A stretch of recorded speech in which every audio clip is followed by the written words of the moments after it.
¿Estás listo, iglesia?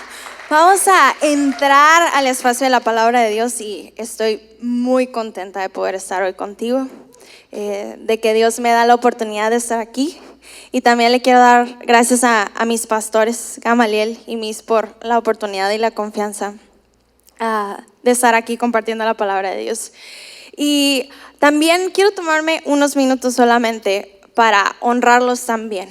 Yo sé que es algo que a lo mejor no hacemos con la frecuencia que deberíamos, pero quiero darles gracias por ser incansables y obedecer a Dios y hacer que Adulam sea posible. ¿Te parece si le damos un aplauso a nuestros pastores?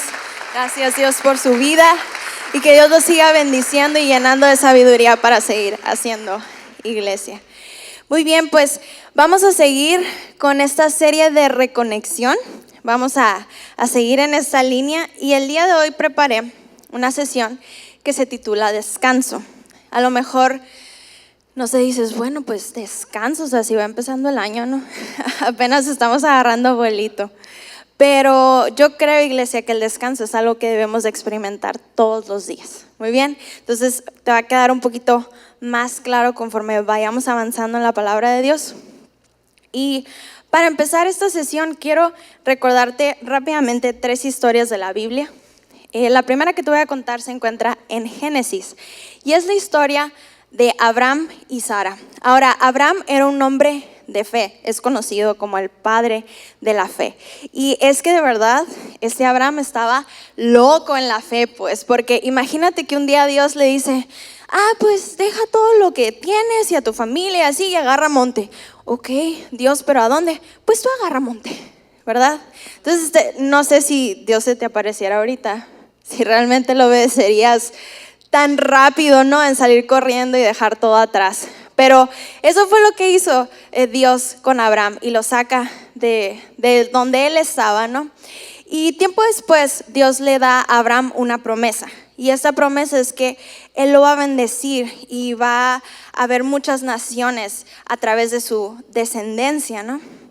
Entonces, lo curioso aquí es que Abraham era avanzado de edad, dice la palabra de Dios, y también Sara era avanzada de edad. Entonces era como, Dios, ¿de verdad me vas a dar un hijo en mi vejez? Pero Dios reafirma la promesa y le dice, yo lo voy a hacer así. Ok. Tiempo después Sara como que se desespera un poquito y dice, ¿sabes qué, Abraham? Eso no está pasando. Te voy a dar a mi sirvienta Agar, y ten un hijo con ella, y ella va a tener el hijo de la promesa, ¿no? Y nace Ismael. Entonces después Dios habla con Abraham y le vuelve a repetir la promesa, y Abraham está así como que, sí, Dios, está bien, pues bendice a Ismael. Y Dios le dice, no, yo te dije que te iba a dar un hijo y que ese hijo iba a ser de Sara, y aunque voy a bendecir a Ismael, yo te voy a dar el hijo de la promesa. Y sí, así fue.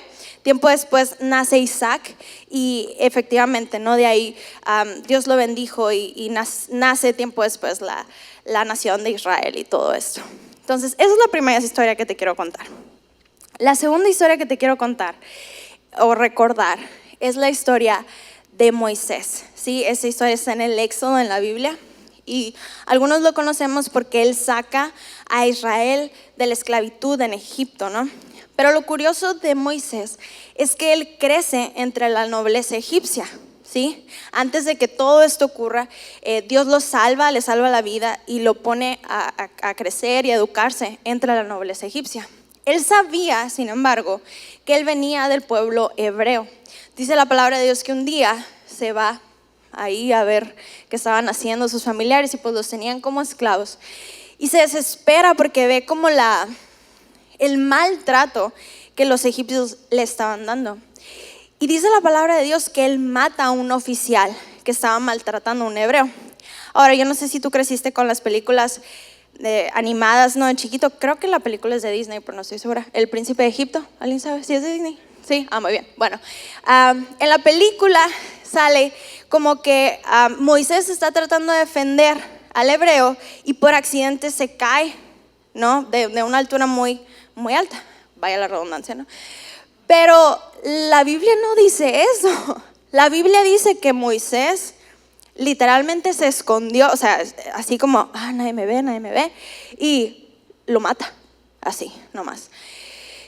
Y yo me pongo a pensar, si Moisés creció entre la nobleza egipcia, ¿no hubiera sido más fácil que a lo mejor utilizara su influencia para bendecir al pueblo hebreo en lugar de matar al egipcio? O sea, simplemente reaccionó y solucionó el problema a su manera, ¿no? Y eso le trajo consecuencias porque tuvo que huir de Egipto e irse.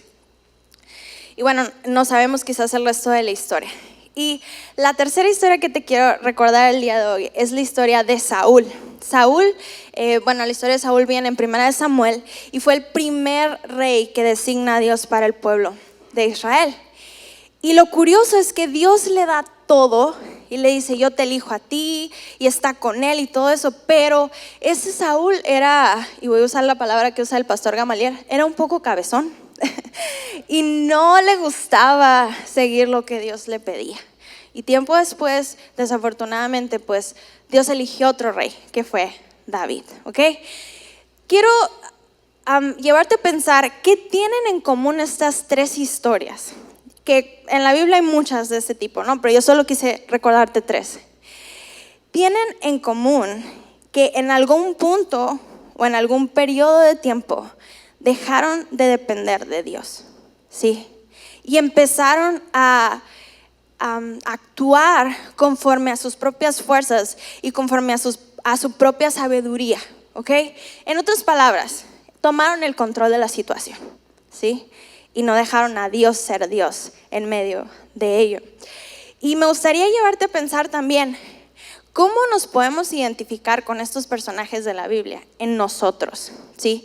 A lo mejor tú dices, bueno, es que yo nunca he matado a nadie, ¿verdad? Como Moisés, espero que no, ¿verdad? Pero a lo que voy es que a veces es nuestro deseo de control y nuestra falta de dependencia en Dios se puede ver de una forma muchísimo más sutil que lo que te acabo de mencionar. Y te pongo ejemplos muy rápidos. ¿Qué pasa cuando tenemos que tomar decisiones súper importantes? Por ejemplo, ¿con quién me voy a casar? Me están ofreciendo un trabajo y me tengo que mover de ciudad. Y no sé, tantas decisiones que tenemos que tomar. Quizás una compra muy importante, una casa, un carro. Y llegamos con Dios y nomás le damos la notificación de que acabamos de tomar esa decisión. ¿Y dónde queda Dios en todo esto? ¿Dónde lo metemos en la ecuación? ¿O qué tal cuando estamos en un proceso donde necesitamos perdonar a alguien que realmente nos hizo mucho daño? Y puedes pensar, es que se merece todo mi desprecio. Pero Dios nos enseña y nos invita una y otra vez a perdonar, porque eso abre la puerta hacia nuestra sanidad. Y nosotros decidimos aferrarnos a eso y nos perdemos de la bendición que conlleva esa sanidad. O quizás se pudiera ver un poco más distinto esta falta de dependencia. ¿Qué tal cuando Dios te pide que hagas algo o en tu trabajo demás y te sientes como incompetente para realizar la tarea? O sea, tú sabes que Dios te puso ahí. Tú sabes que Dios te llamó a, no sé, ser un empresario, Dios te llamó a una empresa, Dios te llamó a estar en ese lugar en el que tú estás. Sin embargo, constantemente estás dudando de tus capacidades y no estamos convencidos realmente de que Dios es el que capacita. Otra vez, vemos, no dependemos de Dios y queremos resolver las cosas en nuestras propias fuerzas y queremos controlar las situaciones en nuestras propias fuerzas. Y yo no sé quién nos dijo que nosotros teníamos que tener el control. De verdad, yo no sé quién nos dijo esa mentira, porque esa es una mentira, iglesia. ¿Puedes controlar el clima? No. ¿Puedes controlar si un familiar tuyo se va a enfermar? No. ¿Puedes controlar que salgas de aquí y choques? No. Hay tanto en la vida que no podemos controlar y vivimos aferrados a eso. Y quiero decirte esta frase y que te la lleves en tu corazón. Nuestro deseo de control y la fe no pueden coexistir. No se puede. O dejamos que Dios sea Dios en nuestra vida y obedecemos, o simplemente vamos a vivir muy frustrados. Porque no sé si a ti te pasa que cuando experimentas situaciones como las que te acabo de decir, vives estresado, frustrado y nos lleva como incluso a veces a tener depresión, ansiedad, ira, esas cosas negativas, ¿no? Y déjame decirte eso, Dios no quiere que vivamos así. Eso no es un deseo. Él no estaba pensando en eso cuando nos creó. Cuando creó el Edén era maravilloso, era una armonía perfecta. Y hoy, a través del sacrificio que Jesús hizo en la cruz, tenemos al Espíritu Santo y podemos experimentar eso. Esa no es la voluntad de Dios. Y déjame leerte lo que dice Proverbios 3, del 5 al 8. Dice: confía en el Señor con todo tu corazón, no dependas de tu propio entendimiento. Busca su voluntad en todo lo que hagas y Él te mostrará cuál camino tomar. No te dejes impresionar de tu propia sabiduría. En cambio, teme al Señor, que no es otra cosa que poner a Dios en primer lugar en nuestra vida, y aléjate del mal. Entonces darás salud a tu cuerpo y fortaleza a tus huesos. Fíjate, yo he leído este texto algunas veces y nunca me había puesto a pensar que comienza diciendo confía y el resultado es que tendremos salud y fortaleza. O sea, algo que hacemos en el plano espiritual, emocional, decisiones que tomamos de forma interna, tienen una repercusión física. Y te lo decía ahorita, vivimos cansados con el peso de que nosotros tenemos que controlar todo lo que sucede. Y no es así. La palabra de Dios nos enseña vez tras vez que necesitamos confiar en Dios. Y una de las razones que creo que nos llevan a pensar esto es que no confiamos quizás en que Dios tiene planes de bien para nuestra vida. O pensamos que nosotros podemos llegar a esos planes mejor que bajo nuestro propio entendimiento, ¿no? Como que nosotros conocemos mejor el camino.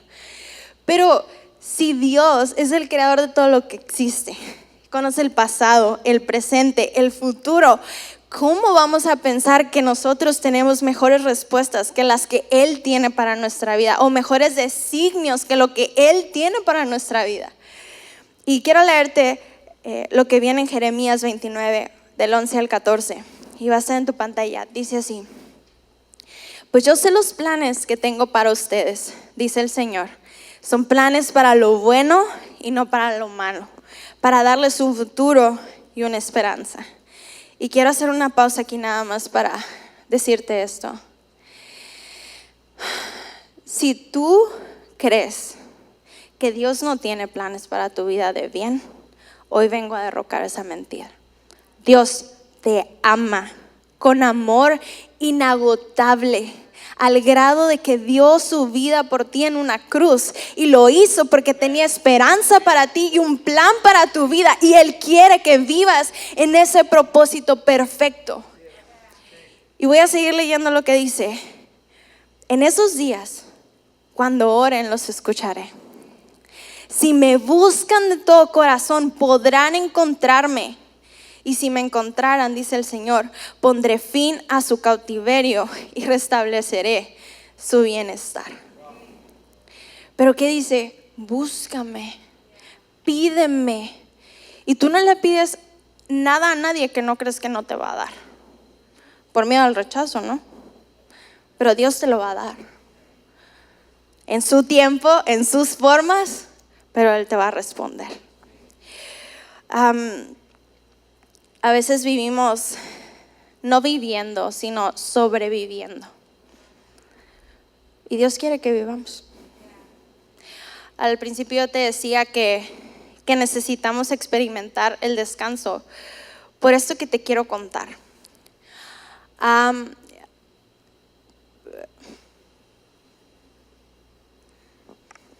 Yo soy una persona que batalla mucho con esto. Dios ha sido tan bueno conmigo. Mi familia, no toda mi familia conoce de Dios. Yo no crecí en cuna cristiana. O sea, como Sammy, el pastor, o sea, ellos tienen pues muchas generaciones de personas que conocen de Dios. Y yo no nací en cuna cristiana, pero Dios me alcanzó y Dios ha sido bueno y me ha dado una familia. Y yo sé que va a seguir haciendo cosas buenas, pero a veces batallo con esto. Y el año pasado, recuerdo que estaba experimentando una situación complicada, pero no era algo terrible, pero realmente yo estaba muy abrumada. O sea, yo estaba así de que, Señor, ¿qué voy a hacer? Y recuerdo que entré con la pastora Miss ese día a platicar con ella en su oficina. Y ya estuvimos platicando decisiones que teníamos que tomar, cosas que teníamos que hacer y todo. Salgo de la oficina y tenía tantas ganas de llorar que de verdad, iglesia, me dio hasta vergüenza quedarme ahí llorando porque, o sea, no quería que me vieran así. Me subí al carro, me fui a mi casa y cuando iba en camino sentí que era el Espíritu Santo el que me decía, necesitamos hablar, necesitamos tener una conversación tú y yo. Y yo no sabía qué estaba pasando, pero dije, bueno, Señor, aquí estoy. Entonces llegué a mi casa. El pobre Sammy ya tenía la cena hecha y pues se enfrió ahí porque yo me metí a orar y estuve no sé qué tanto tiempo ahí orando. Y el Señor me llevó a este pasaje que te quiero compartir. Está en Mateo 11 del 28 al 30. Luego dijo Jesús, vengan a mí todos los que están cansados y llevan cargas pesadas y yo les daré descanso. Otra versión dice, siempre viven angustiados y cansados. Y luego dice, pónganse mi yugo, déjenme enseñarles, porque yo soy humilde y tierno de corazón.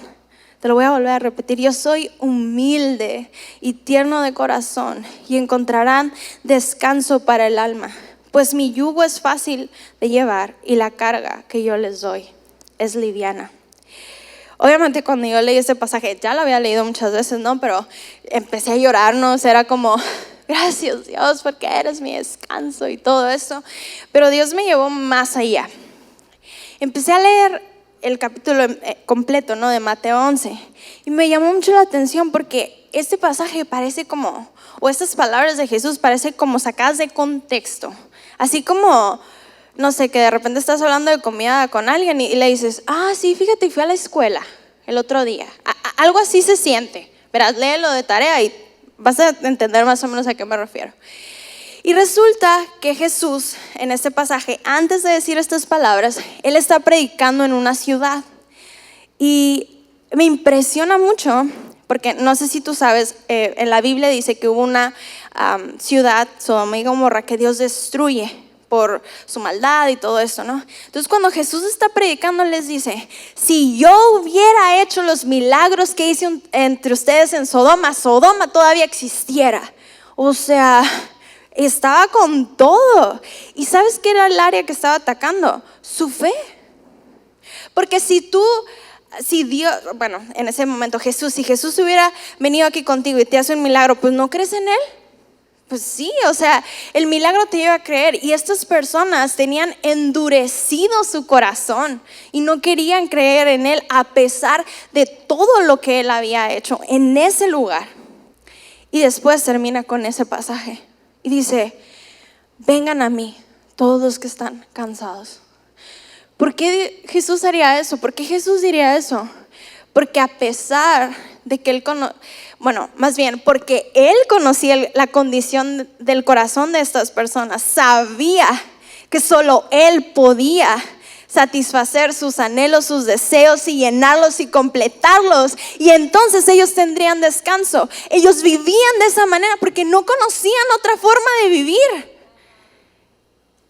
Pero Jesús, humilde y tiernamente les dice, aquí estoy, ven a mí, te voy a dar descanso. También dice, déjenme enseñarles, porque yo soy humilde y tierno de corazón. Algo que me impactó también cuando estaba estudiando esta palabra fue que quizás has escuchado la definición de humildad, que es la cualidad de una persona que se pone al nivel de los demás porque reconoce la igualdad de dignidad de cada ser humano. Entonces, en resumen, todos somos iguales. ¿sí? Pero Jesús no era igual a ti y a mí, ¿sí? Entonces Él lleva la definición de humildad a otro nivel. O sea, Él siendo Dios, se hizo como tú y yo. ¿Y sabes cuál era esa razón? Quiere enseñarnos a vivir. Y quiero recordarte eso, Jesús quiere enseñarnos a vivir y Jesús quiere darnos descanso, pero solo si tú y yo queremos. Solo si tú y yo queremos. La banda puede pasar. Al inicio de esta serie, el pastor predicó. Perdóname, pastor, no me acuerdo cuál era el nombre de la prédica.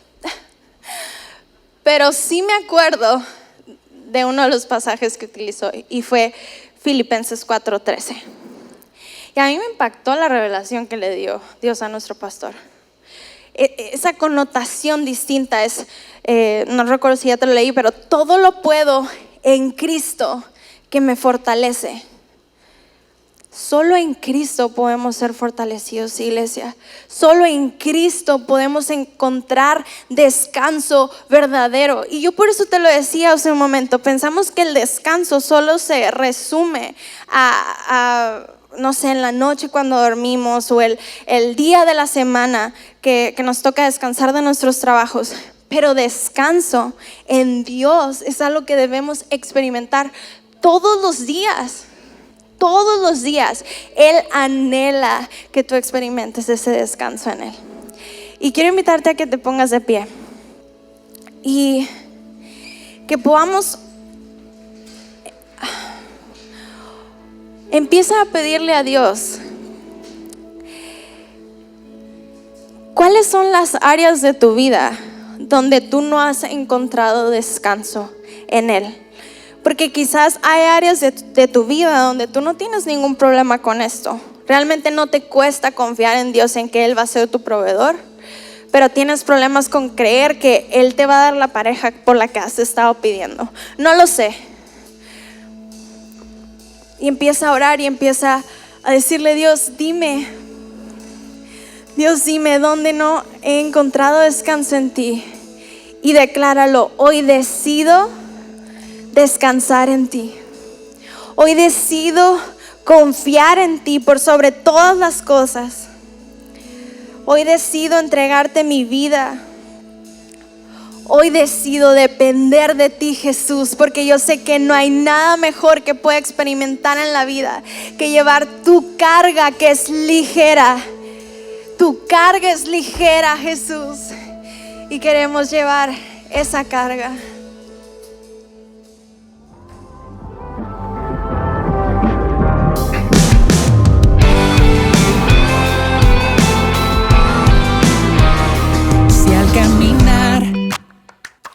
Sobre las aguas puedo fallar, aún quiero intentarlo.